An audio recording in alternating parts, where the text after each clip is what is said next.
சார்பில் line producer Jayakumar அவர்களை வரவேற்புரை வழங்க அன்புடன் அழைக்கிறோம். எல்லாருக்கும் வணக்கம். இந்த படத்தில் ஒர்க் பண்ண லக்ஷனா மேடம்.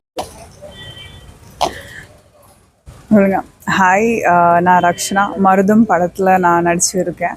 ஸோ இதில் வந்து நான் ஒரு 5 வயசு பையனுக்கு அம்மாவாக நடிச்சிருக்கேன். விதாத் சாரோட ஒய்ஃபாக நடிச்சிருக்கேன்.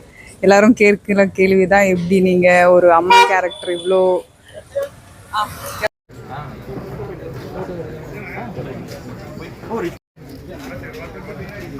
படம் ஹிட் ஆகணும், பெரிய லெவலில் இது பேசுனதெல்லாம் மாறணும், கண்டிப்பாக ஹிட் ஆகும். கூப்பிடுவாங்க அப்படியே சென்ட்ரல்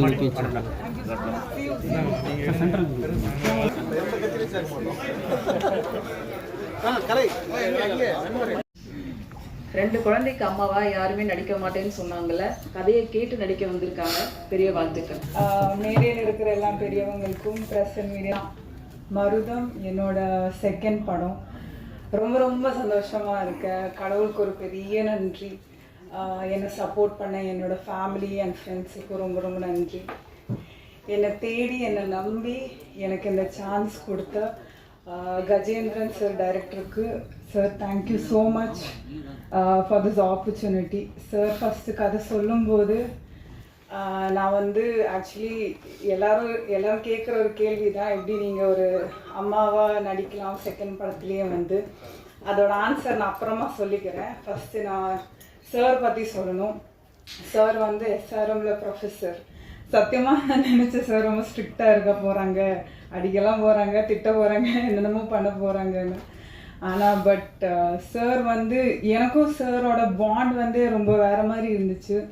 என்னென்னா எப்படின்னா, எனக்கு ஏதாவது சீனில் எப்போவுமே நான் கன்ஃபியூஸ்டாக தான் இருப்பேன். ஆனால் எனக்கு ஏதாவது கன்ஃபியூஷனில் ஏதாவது டவுட் இருந்துச்சுன்னா நான் சார்கிட்ட கேட்க மாட்டேன். ஒரு மாதிரி இப்படியே சாரை பார்ப்பேன். சார் எப்படின்னு தெரியாது, அது கண்டுபிடிச்சிடுவாங்க. ஏதோ டவுட் இருக்குதுன்னு சொல்லி அப்படியே வந்து எனக்கு திரும்பவும் வந்து எல்லாமே எக்ஸ்பிளைன் பண்ணி தருவாங்க. And he made me feel really really comfortable. Thank you so much sir. Also thanks to the producer Arur private limited for giving me this opportunity. அப்புறம் விதாத் சார், சத்தியமாக செகண்ட் படத்துலேயே வந்து இந்த மாதிரி ஒரு சீனியர் ஆக்டர் கூட நடிக்க வாய்ப்பு கிடைக்கும்னு நான் கனவுல கூட பார்க்கல. But I am so grateful. He is an amazing actor on screen and off screen. சாரோட கிராஃப்டை தனியாக நம்ம இங்கேருந்து பிஹைண்ட் த கேமரா நின்று பார்க்கும்போது அது ரொம்ப ரேராக இருக்கும். It's a beautiful experience. Sir கூட நடிக்க வாய்ப்பு கிடைச்சதில் I am so happy. And sir is an literally amazing actor, நான் சொல்ல வேணாம். So thank you so much sir. அப்புறம் இதில் ஒர்க் பண்ண டிஓபி சார், ரொம்ப விஷுவல்ஸ் எல்லாம் ரொம்ப அழகாக இருக்கும். அந்த சின்ன ஊரை ரொம்ப அழகாக எடுத்திருப்பாங்க. And I love the visuals. Thank you so much sir. இதில் ஒர்க் பண்ண எல்லா technicians, light department, camera department, assistant directors எல்லாருக்கும் great hats off and thank you. ஏன்னா நம்ம இந்த படம் வந்து வெள்ளூரில் எடுத்தோம், சம்மரில் எடுத்தோம். எல்லாருக்கும் தெரியும் வெயில் எப்படி இருக்கும்னு. ஐயோ, அந்த வெயிலில் எல்லாரும் அவ்வளோ ஹார்ட் ஒர்க் பண்ணியிருக்காங்க. ஸோ அவங்க எல்லாம் இல்லைன்னா இந்த படம் கண்டிப்பாக இல்லை. So thank you so much to all of them. And of course music sir, music director. ஐயோ சார், என்ன சார் சான்ஸே இல்லை சார், ரொம்ப அழகாக இருக்குது. It's so beautiful. சாங்ஸ் எல்லாம் கேட்கும்போது என்ன சொல்கிறது, நம்ம படத்தில் என்ன இமோஷன்ஸ் கன்வே பண்ணியிருக்கோ அது சார் வேறொரு லெவலுக்கு எலிவேட் பண்ணியிருக்காங்க. அந்த emotions with his music and மேஜிக்கலாக இருந்துச்சு sir. Thank you so much. So coming back to the question, நீங்கள் எப்படி அந்த செகண்ட் படத்திலே ஒரு அம்மா கேரக்டர் பண்ணலாம். ஸோ எனக்கு தெரிஞ்சு இது வந்து இங்கே இருக்கிற ஸ்டீரியோ டைப்பு தான் நான் நினைக்கிறேன். நிறைய ஆக்டர்ஸ் அண்ட் ஆக்ட்ரஸஸ் இது ஃபேஸ் பண்ணுறாங்க. ஆக்டர்ஸ் அண்ட் ஆக்ட்ரஸஸ் மட்டும் இல்லை, நம்ம சொசைட்டியில் இந்த மாதிரி வேறு மாதிரியான நிறைய ஸ்டீரியோ டைப்ஸ் இருக்குது. ஸோ இதெல்லாம் உடச்சிட்டு வேறு மாதிரி ஒன்று பண்ணணும்னு நினைக்கிற ஒரு ஆள் நான். ஸோ அதே மாதிரி சொல்லும்போது, அம்மான்னு சொல்லும்போது எல்லாருக்குமே ஒரு இமோஷன். ஸோ அப்படி வரும்போது நான்லாம் வந்து என்னோட அம்மா மட்டும்தான் பார்த்து வளர்ந்துருக்கேன். இந்த ஊரில் இருக்கிறவங்க எப்படி அவங்கள குழந்தைய பார்த்துக்கிறாங்க, எப்படி டெய்லி பேசிக் ஆக்டிவிட்டீஸ் எல்லாம் பண்ணுறாங்க எதுவுமே எனக்கு தெரியாது. நான் வந்து சிட்டியில் பிறந்து வாழ்ந்து இருக்கிற ஒரு பொண்ணு. ஸோ எனக்கு அது பெரிய ஒரு சேலஞ்சாக இருந்துச்சு. எனக்கு மதர்ஹுட்னு சொல்கிற அந்த பியூரான கான்செப்ட் வந்து இந்த வயசில் எக்ஸ்ப்ளோர் பண்ணணும்னு இருந்துச்சு ஆஸ் அன் ஆக்டர். எனக்கு அது பெரிய ஒரு வாய்ப்பு இதில். இந்த படத்தில் எனக்கு அது பண்ண பர்ஃபார்மன்ஸும் இருந்துச்சு, ஸ்கோப்பும் இருந்துச்சு. அது மட்டும் இல்லை, ஸ்டோரி ரொம்ப அழகாக இருந்துச்சு. And I wanted to be a part of this film. And Marutham ஒரு சின்ன விஷயம் ரொம்ப பியூட்டிஃபுல்லி, ரொம்ப சினிமேட்டிக்லி அண்ட் கமர்ஷியலி எடுத்திருக்காங்க. And I am so grateful to be a part of this film. கண்டிப்பாக எல்லாரும் October 10th தியேட்டரில் வந்து பார்க்கணும். எங்களை எல்லாரும் சப்போர்ட் பண்ணணும். தேங்க்யூ, நன்றி. தேங்க்யூ ரக்ஷனா. அடுத்து நான் பேச அழைக்கிறோம். மருதம் கதையில் மனதில் நிற்கும் மற்றொரு கதாபாத்திரம் அனுப்பிரியங்கா அவர்களை பேச அழைக்கிறோம்.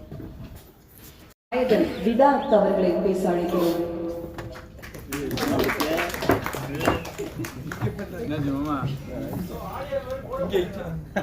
என்னாச்சு?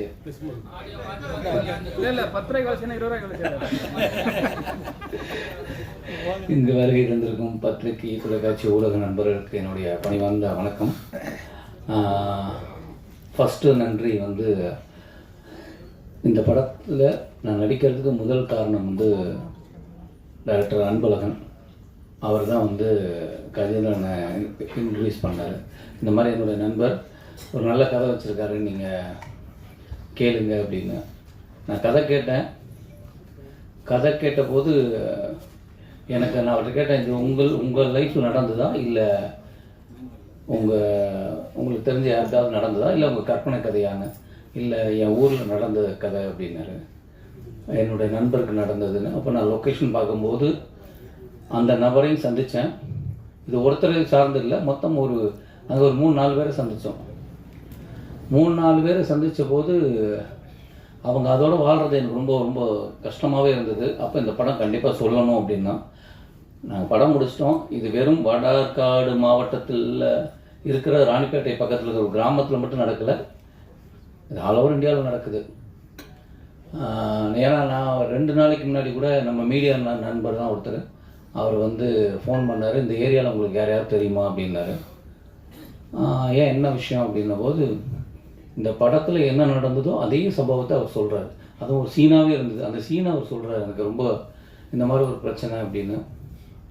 அப்போ நான் சொன்னேன், நீங்கள் போய் பாருங்கள், உண்மை இருக்கும் பட்சத்தில் நீங்கள் அங்கே இருக்கிற காவல் நிலையத்தில் போய் தகவல் சொன்னீங்கன்னா அது ஆக்ஷன் எடுப்பாங்க அப்படின்னு. அதுக்கப்புறம் என்ன ஆச்சுன்னு கூட கேட்கல. ஏன்னா இது வந்து லைஃப்பில் ஒன்று நீங்களே கொடுத்துருக்கீங்க, பேப்பரில் பார்த்து நான் கடந்து போயிருப்போம், இல்லைன்னா எங்கேயாவது விஷயம் கேள்விப்பட்டிருக்கோம், நமக்கு இல்லைன்னு சொல்லி நகர்ந்து போயிருப்போம். ஆனால் இது வெறும் படிக்காத பாமர மக்கள் மட்டும் இல்லை, படித்தவங்களும் இதில் பாதிக்கப்பட்டிருக்காங்கன்னு ஒரு விஷயம் இருக்குது. அதனால் இந்த படம் வந்து அவசியமாக சொல்ல வேண்டிய ஒரு கதையாக இருந்தது. அப்படி தான் அந்த படம் வந்தது. ரொம்ப ரொம்ப சந்தோஷம். இந்த படம் நடித்ததில் எனக்கு ரொம்ப சந்தோஷம். இந்த படத்தில் வந்து அருள்தாசன்னா அவர் ஒரு நல்ல ஒரு ரோல் பண்ணியிருக்காங்க. அப்புறம் வந்து மாறன், முக்கியமாக சொல்ல வேண்டியது மாறன்.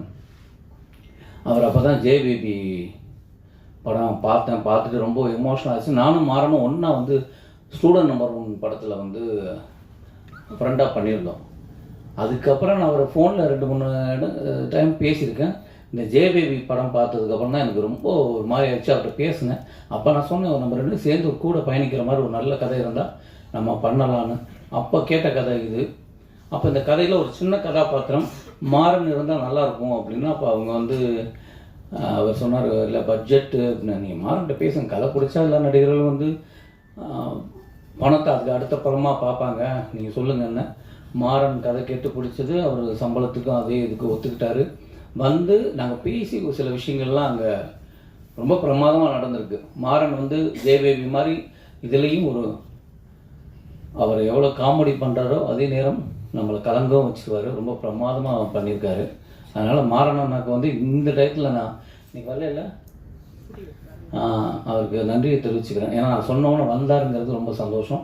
அப்படி ஏன்னா அந்த படத்துக்கு ரொம்ப தேவை, அது ஒரு முக்கியமானது. அப்புறம் ரக்ஷனா வந்து ஆக்சுவலாக இதுக்கு இந்த கதை கேட்டாச்சு, ஒரு குழந்தைக்கு அம்மா அப்பா ஹீரோயின் யாராவது சொல்லுங்கள் உங்களுக்கு சைடில். எனக்கு தெரியல, நீங்கள் பாருங்கள் யாரும். நாங்கள் இப்போ நான் வேற எல்லாம் பேசிகிட்டு இருந்தோம். திடீர்னு இவர் வந்து சொல்கிறாரு, இந்த பொண்ணு எப்படி இருக்கும் அப்படின்னு. ஏங்க அது ஸ்கூல் படங்க, அது சின்ன பொண்ணு, அது எப்படிங்க அப்படின்னு. இல்லை நீங்கள் நேராக பார்த்தீங்கன்னா தெரியும், நீங்கள் நேராக பார்த்தீங்க. இல்லை எனக்கு தோணுது அப்படின்னாரு. இப்போ லொக்கேஷன் அவங்க ஒத்துக்கிட்டாங்களா அப்படின்னு. இல்லை சொல்லியிருக்கேன் அப்படின்னாரு. எனக்கு ரொம்ப ஆச்சரியம், அவங்க ரொம்ப சின்ன பொண்ணு. அவங்க வந்து இந்த பையனுக்கு அம்மாவை ஒத்துக்கிட்டதே பெரிய விஷயம். ஆனால் அவங்க ரொம்ப கிளவர். எப்படின்னா அந்த கேள்வி யாரும் கேட்கவே மாட்டுறாங்கன்னா அவங்களே அந்த கேள்வியை கேட்டு பதில் சொல்லிடுறாங்க. ரொம்ப க்ளீனாக வந்து 2வது படத்துலேயே நான் தாயாக நடிக்கிறது அப்படின்னு யாராவது கேட்பீங்க, இதுக்கு முன்னாடி இன்டர்வியூவில் யாராவது கேட்போன்னா நீங்கள் கேட்குறீங்க அப்படின்னு அவங்க அந்த கேள்வியும் கேட்டு அதுக்கு ஒரு பதிலையும் சொல்லிடுறாங்க. ரொம்ப ஏன்னா அந்த தாட் இருக்குல்ல, ஆக்டிங்க்கு வந்து நம்ம ஆக்டர் அவ்வளோதான், அது இந்த இதுதான் பண்ணணும் அதுதான் பண்ணல, ஆக்டர் நம்ம பிடிச்சிருந்தா பண்ணணுங்கிற ஒரு விஷயம். அவங்க வந்து அவங்க அப்பா அவங்க அம்மா எல்லாம் வந்திருந்தாங்க. ஒரு நல்ல ஒரு ஃபேமிலியோட பழகின மாதிரி தான் எனக்கு இருந்தது. ரொம்ப நன்றி இந்த படத்துக்கு நீங்கள் வந்து நடித்ததுக்கு, ரொம்ப சந்தோஷம். கண்டிப்பாக இந்த படம் வந்ததுக்கப்புறம் எழுதுவாங்க, உங்களை பற்றி எல்லாருமே பேசுவாங்க. ரொம்ப அற்புதமாக பண்ணியிருக்காங்க. அப்புறம் ரொம்ப எங்களையெல்லாம் விட அந்த பையனை சொல்லணும், அது இயக்குனருடைய பையன். ஆக்சுவலி வந்து எல்லாம் குழந்தை நட்சத்திரத்தை கூட்டு வந்து நடிக்க வச்சோம்னா அது என்ன இருந்தாலும் அதில் ஒரு ஒரு ஒரு கட்டமைப்பு இருக்கும், ஒரு கிளாரிட்டி இருக்கும். இப்படி பேசுங்கிறது ஒன்று தெரியும். இவன் பார்த்தீங்களா, அவன் பாட்டு ஏதாவது சட்டையை கிழிச்சிட்டு இப்படி தான் பார்ப்பான், ஏதாவது சும்மா கூட கேட்கவே மாட்டான். ஆனால் இப்போ படமாக பார்க்கும்போது தெரியுது, எங்களை விட சிறந்த ஆக்டிங் அவன் தான் பண்ணியிருக்கான், ரொம்ப இயல்பாக பண்ணியிருக்கான். அதை வந்து உனக்கு தான் அவ்வளோ பிரமாதமாக பண்ணியிருக்கான். அது ஆக்சுவலாக அந்த டயத்தில் கூட என்னடா நைட்டுலாம் ஷூட் நடக்கும், சொன்னதை கேட்க மாட்டான்னு கூட நமக்கு தோணும். டைரக்டர் இல்லை சார், அவர் வந்து அவர் குழந்தைய விட்டால் படமே வேணான்னு கூட போயிடுவார், அவ்வளோ பாசம் குழந்தை மேலே. சரி எடுக்கிறாருன்னா, ஆனால் எடுத்து அதை நம்ம பார்த்தோம்னா ரொம்ப பிரமாதமாக பண்ணியிருக்கான். அப்புறம் இயக்குனர் சரவண சுப்பையா சார், அவங்க வந்து அந்த கதையோடைய அது பீக் டயத்தில் ஒரு இடம் ஒரு விஷயம் இருக்கும், அதை வந்து ரொம்ப பிரமாதமாக சார் வந்து பண்ணியிருக்காங்க. எனக்கு சாரை வந்து நான் ஆக்டரை சின்ன கேரக்டர் பண்ணுறதுலேருந்தே எனக்கு தெரியும். திருவண்ணாமலை படத்தில் தான் ஃபஸ்ட்டு சந்தித்தோம். அன்னைக்கு நான் எப்படி பார்த்தேனோ அதே எங்காவே இருக்கார், அப்படியே இருக்கார். கிட்டத்தட்ட 20 வருஷம் ஆயிடுச்சுன்னு நினைக்கிறேன். அவங்க சாருக்கும் ரொம்ப நன்றி, இப்படி ஒரு படத்தில் வந்து சப்போர்ட் பண்ணதுக்கு. அப்புறம் இந்த படத்துடைய ஒளிப்பதிவாளர் அருள் வல்ல இல்லையா, அவர் ரொம்ப ஏன்னா இந்த ஊரில் வந்து அவரை தான் முதல்ல சொல்லணும். ஏன்னா நாங்கள் ஷூட் பண்ணது வந்து ஏப்ரல் மேல, வெள்ளூரில் வெயில் கேட்கவே வேணாம், வறுத்து உட்கார வச்சுருக்கு. அந்த இடத்துல அவர் கேமராவை எடுத்துகிட்டு, நாங்களாம் கூட ஷார்ட் முடிஞ்சோன்னே ஒதுங்க இடம் இருக்காது, இல்லைனாலும் மைண்ட்லேயே ரிலாக்ஸுங்கிற ஒரு இடத்துல இருக்கும். ஆனால் அடுத்த ஷாட்டுக்கு போயிடுவாங்க. அந்த வெயிலில் வந்து அப்படி எடுத்தது வந்து ஒளிப்பதிவோட ரொம்ப அழகாக பண்ணியிருக்காரு. அதனால் அந்த டீமுக்கே என்னுடைய வாழ்த்துக்களை தெரிவிச்சுக்கிறேன்.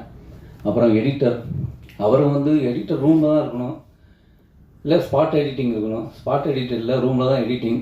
ஆனாலும் அவர் வந்து டெய்லி ஷூட்டில் வந்து உட்காந்துருவார். ஷார்ட் அப்படி கேமரா பக்கத்தில் இருந்து என்ன தேவை இருக்குது எல்லாத்தையும் வந்து டிஸ்கஸ் பண்ணுவார். அதனால் ஈஸியாக முடிஞ்சு படம் முடிஞ்சு ஆக்சுவலாக ஷூட் முடிஞ்சு கிளம்பும்போது காப்பி ரெடி, எடிட்டிங் முடிச்சிட்டாரு. அவ்வளோ ஸ்பீடாக ரொம்ப அழகாக பண்ணார். எடிட்டருக்கு நான் நன்றியை தெரிவிச்சுக்கிறேன். அப்புறம் டைரக்டர் வந்து இதில் செட்டில் என்ன செட் அவங்க இல்லை, அவங்கெல்லாம் வந்து நானும் அப்படி தான் இருந்தேன். ஏதாவது யாராவது ஒரு மேடையில் ஒரு சின்ன ரோல் பண்ணால் நம்மளை கவனிக்க மாட்டாங்களா அப்படிங்கிறது. அவங்க வந்து கூப்பிட்டோன்னு வந்திருந்தாங்க. ரொம்ப நன்றி, ஆடியோ ஃபங்க்ஷன் வந்ததுக்கு ரொம்ப நன்றி. ஆக்சுவலாக அவங்க அந்த படத்துலேயும் நடிச்சிருந்தாங்க. அதிலே கேட்டேன், அன்பழகன் சார் படத்தில் நான் நடிச்சிட்ருக்கேன், அந்த படத்துலேயும் அவங்க ரோல் பண்ணியிருந்தாங்க. ஒரு சீன் தான் பண்ணாங்க, ரொம்ப செம்மையாக பண்ணியிருந்தாங்க. யாரும் கேட்டாமல் இந்த படத்தில் நான் சொல்ல, அவர் டைரக்டரே அதில் ஒர்க் பண்ணதெல்லாம் கூப்பிட்டுருந்தாங்க. இந்த படத்துலேயும் ஒரு நல்ல ரோல், ரொம்ப எமோஷ்னலாக ரொம்ப நல்லா பண்ணியிருந்தாங்க. கண்டிப்பாக உங்களுக்கு ஒரு ஃபியூச்சர் கண்டிப்பாக இருக்குது. இல்லை எனக்கு தேங்க்ஸ் இல்லைங்க, டைரக்டர் தான். அதனால் அவங்களுக்கும் எனக்கு நன்றி. அப்புறம் இந்த விழாவின் நாயகன் எங்கள் இசையமைப்பாளர். எல்லாருக்கும் வணக்கம், ப்ரெஸ் அண்ட் மீடியாவுக்கு. Firstly, Vidat sir, thank you so much for calling me to the stage. And this is my second film. Anbazhagan sir இருக்காருங்க. எனக்கு ஃபர்ஸ்ட் டிஜிட்டல் பிளாட்ஃபார்ம்லேருந்து படத்தில் வாய்ப்பு கொடுத்தது அன்பழகன் சார் தான். And thank you so much sir இந்த இடத்துல. அண்ட் கஜேந்திரன் சார் ஃப்ரம் அந்த படத்துலேருந்து என்னை செகண்ட் ஃபிலிம்க்கு ஆப்ட் பண்ணதுக்கு ட்ரெய்லரில் பார்த்துருப்பீங்க, ஒரு சின்ன ரோல் பண்ணியிருக்கேன். So very much happy to be a part of this film. And Rakshina, she is my very good friend like ஸ்பாட்டில் வந்து. அண்ட் விதாத் சார் பற்றி சொல்லணுன்னா லைக் நிறைய டீச் பண்ணியிருக்காரு. நான் ஒரு சின்ன ரோல் பண்ணாலுமே அவரோட காம்பினேஷன் இருந்த சீன்ஸ் எல்லாமே வந்து எனக்கு இம்ப்ரோவைசேஷனாக இருக்கட்டும் ரொம்பவே. அண்ட் செகண்ட் ஃபிலிமில் இவ்வளோ பெரிய ஆர்டிஸ்டோட ஸ்க்ரீன் ஷேர் பண்ணுறது வந்து நான் ரொம்ப ப்ரௌடாக ஃபீல் பண்ணுறேன். So thank you so much. கண்டிப்பாக எல்லாருமே October 10th தேட்டரில் வந்து பார்க்கணும்னு சொல்லி கேட்டுக்கிறேன். தேங்க்யூ. மருதம் எனக்கு இந்த படத்தில் எப்படி நான் உள்ள வந்தேன்னா கஜேந்திரன் சார் தான். ஆமாம், ஒரு 8-10 வருஷம் இருக்குமா திடீர்னு ஒரு 8-10 வருஷம் முன்னாடி ஒரு கால் வந்துச்சு. சார் நான் கஜேந்திரன் பேசுகிறேன் சார், இன்ஷூட் முடிச்சிருக்கேன். அது மாதிரி வந்து ஜெயம் ராஜா சாட்டையான் பாடனோட பேட்ச்சு ஒரு ஷார்ட் ஃபிலிம் பண்ணுறேன், அதில் நீங்கள் பண்ணித்தரோன்னு கேட்டார். இந்த வாழைச்சாலை அப்போ நம்பி பண்ணி கொடுத்தேன். அன்றைக்கி ஏற்பட்ட ஒரு நட்பு, அதுவும் வந்து ஒரு சின்ன பட்ஜெட்டில் பண்ணாங்க, எல்லா ஃப்ரெண்ட்ஸாக சேர்ந்து பண்ணாங்க இன்ஸ்டியூட்டு குரூப்பெல்லாம். அதுக்கப்புறம் ஒரு கேப்புக்கு அப்புறம் இந்த படம் அதே மாதிரி சார் இது மாதிரி வந்து ஒரு சின்ன பட்ஜெட் படம் பண்ணுறேன் சார் அப்படின்னு சொல்லிட்டு விதாத் சார் தான் ஹீரோ பண்ணுறாங்க அப்படின்னு கேட்டாங்க. நான் எதையும் மறுக்கலை, உடனே போய் பண்ணி கொடுத்துட்டேன். ஏன்னா ஒரு திரைப்பட இயக்குனர் ஆகணும்னு ஒரு நீண்ட கனவோடு ஒரு பயணிக்கிற, சினிமா விட்டு வேறு எங்கேயும் போகாமல் தொடர்ந்து ஒரு இலக்கியோடு பயணிக்கிற இந்த மாதிரி ஒரு போராட்ட குணமுள்ள ஒரு இயக்குநர்களுக்கு வந்து நான் எப்போயுமே முதல் காரம் கொடுப்பேன். அந்த மாதிரி தான் கஜேந்திரன் அவர்களுக்கும் நான் இந்த படம் பண்ணோம். எல்லாருமே அப்படி தான் நினைக்கிறேன். பொதுவாக வந்து இந்த மாதிரி ஒரு நேட்டிவிட்டி ஃபிலிம் அப்படின்னு பார்த்தீங்கன்னா நிறையா தென் மாவட்டங்கள் வந்து தான் வரும். இப்போ மதுரை, தேனி, பொள்ளாச்சி, அந்த மாதிரி. பட்டு இந்த பக்கம் வட தமிழகத்துலேருந்து வர்ற கதைகள் ரொம்ப குறைவு. இவர் வந்து ஆற்காடு மாவட்டம், அந்த ஏரியாவில் உள்ள ஒரு கல்ச்சர், ஒரு விவசாயியோட கதை, அதை வந்து ரொம்ப அழகாக நுட்பமாக ரொம்ப லைவாக எடுத்தாங்க. எப்படின்னா ரொம்ப ஒரு சினிமாட்டிக்காக இல்லாமல் ரொம்ப இயல்பாக நேச்சுரலாக லொக்கேஷனில் பார்த்திங்கன்னா ஒரிஜினல் மார்க்கெட்டு, ஒரிஜினல் அந்த மாதிரி எல்லாமே எதுவுமே வந்து ஒரு ஆர்டிஃபிஷியலாக இருக்காது. அதை நடித்த ஹீரோவும் அதே மாதிரி ரொம்ப இயல்பாக நடிக்கக்கூடியவர். நிறைய படங்கள் பார்த்துருக்கோம். விதாத் அவர்கள் வந்து பார்த்திங்கன்னா ரொம்ப இந்த மாதிரி ஒரு கண்டென்ட் ஃபிலிமுக்கு ஒரு பொருத்தமான ஒரு கதைநாயகன். அவருக்கு என்னுடைய வாழ்த்துக்கள். இந்த படம் கண்டிப்பாக ஒரு பெரிய வெற்றி பெறும். அதே மாதிரி வந்து எனக்கு வந்து ரகுநந்தனோட முதல் படத்துலேருந்து எனக்கு பண்ணியிருக்கோம். தென்பேர் புற பாட்டலும், தொடர்ந்து நீர்ப்பறவை, நிறையா படங்கள். ஒரு அற்புதமான ஒரு இசையமைப்பாளர் தமிழ் சினிமாவில். நேட்டிவிட்டியும் பண்ணுவார், ஃபேண்டசியும் பண்ணுவார். எல்லாமே நல்ல ஒரு இசை தெரிஞ்ச, முழுமையாக தெரிஞ்ச ஒரு இசையமைப்பாளர். கண்டிப்பாக வந்து இந்த படத்தை நல்லா பண்ணிப்பாக நான் வந்து நம்புகிறேன். இந்த படத்தை தயாரிக்க முன் வந்த தயாரிப்பாளர் வெங்கடேஷ் சாருக்கு நன்றி. ஏன்னா ஒரு சின்ன படமாக இல்லாமல் ஒரு கண்டென்ட் பேஸு உள்ள ஒரு ஃபிலிமாக கமர்ஷியலாக எந்த ஒரு எதிர்பார்ப்பும் இல்லாமல் பண்ணுறதுக்கு ஒரு தயாரிப்பாளர் ரொம்ப குறைவு. இப்போ வந்து புதுசாக வந்திருக்காங்க. தொடர்ந்து அவர் நிறைய படங்கள் பண்ணணும். அவர்களுடைய வாழ்த்துக்கள். அதேமாதிரி இந்த படத்தில் ஒளிப்பதிவு செஞ்ச ஒளிப்பதிவாளர் மற்றும் அனைத்து தொழில்நுட்ப கலைஞர்கள், நடிகர்கள் எல்லாத்துக்குமே என்னோட வாழ்த்துக்கள். கண்டிப்பாக மருதம் வந்து செல்வ செழிப்போடு பெருவெற்றி பெறும். நன்றி. அவர்களை அன்புடன் வரவேற்று மகிழ்கிறோம். அடுத்ததாக இருக்கிறோம்.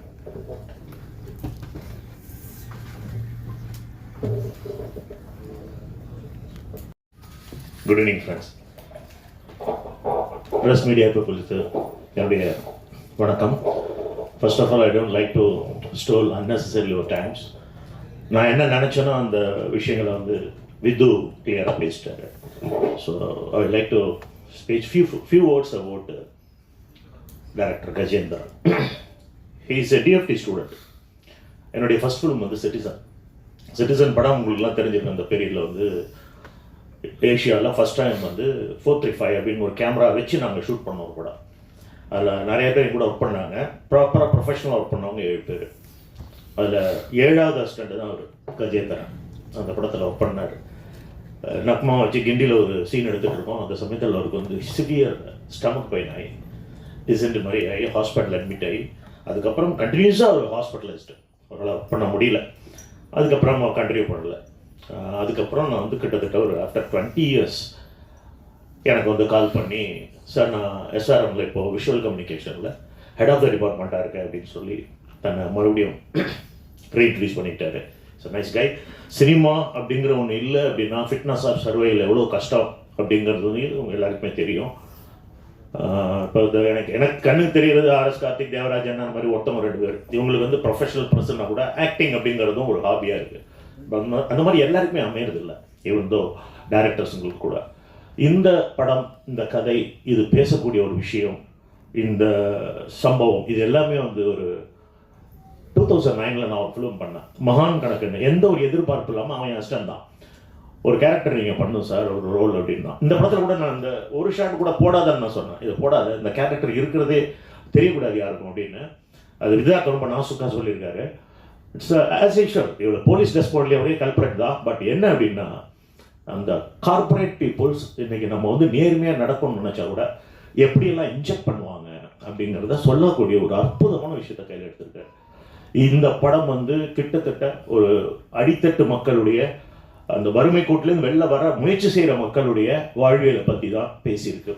சமீபத்தில் தண்டகாரண்யம், மலை சார்ந்த மக்கள். ஆல்ரெடி மேடம் சொன்ன மாதிரி இது வந்து இந்த மருதம் அப்படிங்கிறது வந்து அந்த நிலம் சார்ந்த சில விஷயங்களை பேசியிருக்கு. ரொம்ப நல்லா பேசியிருக்கு. நெக்ஸ்ட் வந்து mister music director Raghunandan sir. Sir உங்களுடைய டேலண்ட்டுக்கான ஒரு ஹைட்டை வந்து இன்னும் சினிமா உங்களுக்கு கொடுக்கல அப்படின்னு தான் நான் மனசார ஃபீல் பண்ணுறேன். பட் அது வந்து உங்களுக்கு சீக்கிரம் நெருங்கி வரும். ஏன்னா இந்த படம் டிபெண்ட் பண்ணுற சாங்ஸ் எல்லாமே ஒரு கிட்டத்தட்ட நேட்டிவிட்டி ஃபோக். நம்ம அதை தாண்டி போக முடியாது. அதுக்கு ஒரு ஸ்கேல் இருக்குது. அந்த ஸ்கேலுக்குள்ளே அவர் ட்ராவல் பண்ணியிருக்காரு. அது எடுத்த ஷார்ட்ஸ்க்கு வந்து ஒரு சாங் கம்போஸ் பண்ணுறது அப்படிங்கிறது வந்து ஒரு சேலஞ்சிங்கான விஷயம். சம்டைம்ஸ் அது பெருசாக கிளிக்காக இருக்குது. பாரதிராஜா சார் படத்துக்குலாம் பெருசாக கிளிக்காக இருக்குது. தம்பி கஜேந்திரன் வந்து ரொம்ப டேலண்டான ஒருத்தர் அப்படின்னு சொன்னான். பட் அந்த ஹெட் ஆஃப் த டிபார்ட்மெண்ட்டாக அவர் ஒர்க் பண்ணுற காலேஜ் வந்து எஸ்ஆர்எம் காலேஜ். நம்ம பெப்சிக்கும் சரி, எங்கள் யூனியனுக்கும் சரி, டைரக்டர் யூனியனுக்கும் சரி, இப்போ எஸ்ஆர்எம்ல நிறைய காலேஜ் சீட்ஸ்லாம் வந்து ஹெல்ப் பண்ணியிருக்காங்க கஷ்டப்படுறவங்களுக்கு. அதனால் அந்த இன்ஸ்டிடியூஷனுக்கு முதல்ல நன்றி. நெக்ஸ்ட்டு அவங்களுடைய டீம் வந்திருக்காருங்க. சார் வந்து அவங்களுக்கு ஒரு பெரிய உதவி செஞ்சுருக்காரு. என்னென்னா, தன்னுடைய மாணவன் ஒரு படம் எடுக்கிறான், இந்த மாணவன் இங்கே ஹெட் ஆஃப் த டிபார்ட்மெண்ட்டாக இருக்கான்னு சொல்லி இந்த படத்தினுடைய ஒரு 40 to 60% ஆஃப் போஸ்ட் ப்ரொடக்ஷன்ஸ் வந்து அங்கே ஸ்டூடெண்ட்ஸ்க்கு கிளாஸ் எடுக்கிறதுக்காக உள்ள அதை பயன்படுத்த சொல்லி, ஸோ கிளாஸ் ஆரம்பிக்கிறதுக்கு மார்னிங் ஒரு 6 o'clock அசம்பிள் ஆகி டப்பிங்லாம் முடிப்போம். ஸோ அந்த மாதிரி எவ்வளவு எக்கனாமிக்காக ஒரு படத்தை வந்து ஷூட் பண்ண முடியுமோ அப்படி ஷூட் பண்ணியிருக்காரு. ஆனால் அது ஃப்ரேமில் எங்கேயுமே தெரியாது. ஈச் அண்ட் எவ்ரி ஃப்ரேம் வந்து ரொம்ப ரிச்சாக இருக்கும். நெக்ஸ்ட் ரக்ஷனா மேம், நான் இங்கே வந்தால் திரௌபதி 2ல் அவங்கள பார்த்ததே நான் வந்து ரீகலெக்ட் பண்ணுறேன். என்னால் அவங்கள இது பண்ண முடியல, ரெகக்னைஸ் பண்ண முடியல. She is a very good actors. She got a good future, not only for எதிர்காலம், ஆல்ரெடி நல்ல ஃபியூச்சர் இருக்குது. அதனால் அதுக்கான ஒரு படங்கள் கண்டிப்பாக உங்களுக்கு அமையும். விதார்த்தை பற்றி நான் எதுவும் சொல்ல வேண்டிய விஷயம் இல்லை. Is highly talented, not artist, technician. Vidharth வந்து அங்கே என்ன சாப்பிட்டாருங்கிறது எனக்கு மட்டும் தான் தெரியும். ஏன்னா அந்த வில்லேஜ் வந்து அவ்வளோ ட்ரை வில்லேஜ். எல்லாரும் ஒன்று மறந்துட்டாங்க, அக்னி நட்சத்திரம் அடிச்சிட்டு இருக்கு வேலூரில், சுற்றி மவுண்டைன் அந்த இடம். உங்களுக்கு யோசிச்சு பாருங்கள் எப்படி இருக்குன்னு. ஒரு நாங்கள் பரவாயில்ல மேன் அஸ் உமன் வந்து அங்கே வந்து அந்த 30 நாள் அங்கே கழிச்சிருக்காங்கன்னா அவங்க எவ்வளோ கஷ்டப்பட்டுருக்கணும். விதார்த் வந்து நொங்கு தான் சாப்பிட்டார், வேறு எதுவுமே சாப்பிடல. நான் பார்த்துட்டே இருப்பேன், வெறும் ஃபுட்டு வந்து நொங்கு தான். இந்த தோலை உரிச்சு நொங்கு மட்டும் சாப்பிடுவார். நான் வந்து மோர் சாப்பிடுவேன். இப்படி தான் அங்கே வந்து ஒர்க் பண்ணோம். பட் இந்த கஷ்டங்கள் எதுவுமே வந்து மாறன் அண்ணன் அருமையாக ஒர்க் பண்ணார். அருள்தாஸ் அவர் என்னுடைய ஏவிசி படத்தில் வந்து எனக்கு கேமராமேனை கூட ஒர்க் பண்ணியிருக்காரு. சரி, இந்த மாதிரி சின்ன கேரக்டர், சின்ன காஸ்டிங்ஸ்லாம் கூட நல்லா பண்ணியிருக்காங்க. மேடம் உங்களுடைய போர்ஷன் நல்லா இருக்கு மேடம். சின்ன கேரக்டர்னா கூட கடுகு சிறுத்தாலும் காரம் போகாது. ரொம்ப ஒரு வேல்யூபிளான கேரக்டர் தான் கஜேந்திரன் உங்களுக்கு கொடுத்துருக்காரு. இந்த படத்தில் கான்ட்ரிபியூட் பண்ண எடிட்டர் அங்கேயே நான் பார்த்தேன், ரொம்ப கஷ்டப்பட்டாங்க. கிடைச்ச அவைலபிள் லைட்டிங்ஸ், அவைலபிள் லொக்கேஷன்ஸ், வீடு, ஃப்ரெண்டு வீடு, அவருடைய சன்னு, அவங்க ஃபேமிலி பீப்புள்ஸ், அந்த வில்லேஜில் இருக்கவங்க, இவங்களே வந்து ஜூனியர் ஆர்டிஸ்ட் மாதிரி அதில் ஒர்க் பண்ணாங்க. அவங்களுக்குலாம் they are not professionals. So அவங்களை எப்படி கைட் பண்ணுறதுன்றதே ரொம்ப கஷ்டமான ஒரு விஷயம். அதை வச்சு எவ்வளோ ரிச்சாக ஃப்ரேம்லாம் எடுக்க முடியுமோ அவ்வளோ எடுத்தார். கோர்ட்டு சீன்லாம் ரொம்ப நல்லா வந்திருக்கு. அந்த கோர்ட்டு சீன்லாம் அநேகமாக வந்து நல்லா பேசப்படும். ப்ரெஸ் பீப்புளானவங்களால் வந்து கண்டிப்பாக அந்த விஷயங்கள் வந்து வரவேற்கப்படும். ஏன்னா நீங்கள் வழக்கமாக பார்த்துட்டு இருக்க சினிமாலேருந்து ஒரு மாறுபட்ட ஒரு கண்ணோட்டத்தையும் கோணத்தையும் இந்த படம் உங்களுக்கு கொடுக்கும் அப்படிங்கிற ஒரு நம்பிக்கை எனக்கு இருக்குது. இந்த இனிய மதிய பொழுதில் நீங்கள் வந்து எல்லோரும் வந்து இவ்வளோ நேரம் வெயிட் பண்ணி இந்த படத்துக்காக சப்போர்ட் பண்ண தயாராக இருக்கீங்கன்றதை நான் முழுமையாக நம்புகிறேன். சப்போர்ட் பண்ணுங்க கேட்டுக்கிறேன்.